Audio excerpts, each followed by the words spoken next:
നമ്മൾ കോഴിക്കോട്ടേക്ക് പോയാൽ കോഴിക്കോട് ഗോവിന്ദപുരം സ്വദേശി ദീപക് ജീവനൊടുക്കിയ കേസിൽ പ്രതി ഷിംജിതയ്ക്ക് ഇന്ന് നിർണായകമാണ്. കാരണം ഈ ഷിംജിതയുടെ ജാമ്യാപേക്ഷയിൽ ഇന്നിപ്പോൾ കോഴിക്കോട് സെഷൻസ് കോടതി വിധി പറയും.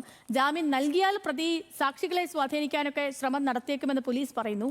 എന്നാൽ ലൈംഗിക അതിക്രമം നടന്നെന്ന വാദത്തിൽ ഇപ്പോഴും ഉറച്ചു നിൽക്കുന്നുണ്ട് പ്രതിഭാഗം. ബെൻസൺ വാർത്തയുടെ വിശദാംശങ്ങളായിട്ടുണ്ട്. ബെൻസൺ, ഈ കേസിൽ ഇന്നിപ്പം എന്ത് പ്രതീക്ഷിക്കണം ബെൻസൺ? കാരണം ഇപ്പോഴും ഈ ഷിംജിത പറയുന്നത് താൻ ലൈംഗിക അതിക്രമം നേരിട്ടു എന്നാണ്. അതിൽ തന്നെ പ്രതിഭാഗം ഉറച്ചു നിൽക്കുന്നു.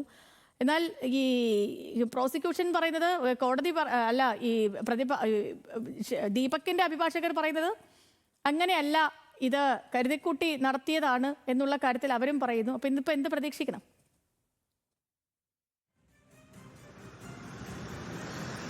സേതുലക്ഷ്മി സൂചിപ്പിച്ചതുപോലെ തന്നെ നമുക്കറിയാം, ബസ്സിൽ വെച്ച് ലൈംഗികാതിക്രമം നേരിട്ടു എന്ന് ആരോപിച്ചുകൊണ്ടായിരുന്നു ഷിംജിത സമൂഹ മാധ്യമത്തിൽ ദൃശ്യങ്ങൾ പ്രചരിപ്പിച്ചത്.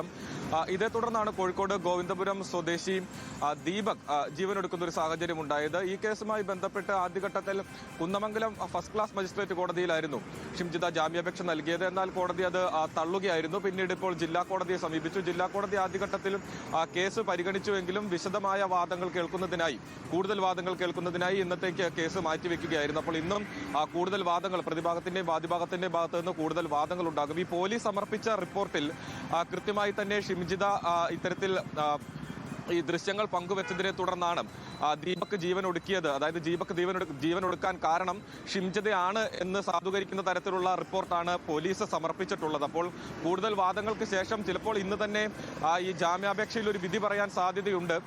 അല്ലാത്ത പക്ഷം വിധി പറയുന്നത് മറ്റൊരു ദിവസത്തേക്ക് മാറ്റിവെക്കും. പക്ഷേ സൂചിപ്പിച്ചതുപോലെ തന്നെ പോലീസ് നൽകിയ റിപ്പോർട്ട് ഷിംജിതയ്ക്ക് എതിരാണ് എന്നുള്ളതാണ്. അതുമാത്രമല്ല, കൂടുതൽ ഡിജിറ്റൽ തെളിവുകൾ ഉൾപ്പെടെ അന്വേഷണ സംഘം ശേഖരിക്കുന്ന സാഹചര്യം ഉണ്ടായിരുന്നു. നമ്മൾ ആദ്യഘട്ടത്തിൽ കണ്ടതാണ് ഈ ഒരു സംഭവം നടന്നതിന് ശേഷം പുറത്തു വന്ന CCTV ദൃശ്യങ്ങൾ ഉൾപ്പെടെ. അതിലൊന്നും തന്നെ അസ്വാഭാവികമായി ഒന്നും തന്നെ കണ്ടെത്താൻ സാധിച്ചിട്ടുണ്ടായിരുന്നില്ല. അന്വേഷണ സംഘത്തിനും അത്തരത്തിൽ അസ്വാഭാവികമായി ഒന്നും തന്നെ കണ്ടെത്താൻ സാധിച്ചിട്ടുണ്ടായിരുന്നില്ല. അതോടൊപ്പം തന്നെ ആ ബസ്സിൽ സഹയാത്രികരായി ഉണ്ടായിരുന്ന ആളുകളുടെ ബസ് ജീവനക്കാരുടെ ഉൾപ്പെടെയുള്ള മൊഴികളിലും ഇത്തരത്തിൽ ബന്ധപ്പെട്ട് ഇന്നിപ്പം ഈ ഷിംജിതയ്ക്ക് ജാമ്യം കിട്ടുമോ ഇല്ലയോ എന്നുള്ളതാണ് കാത്തിരുന്നറിയുന്നത്.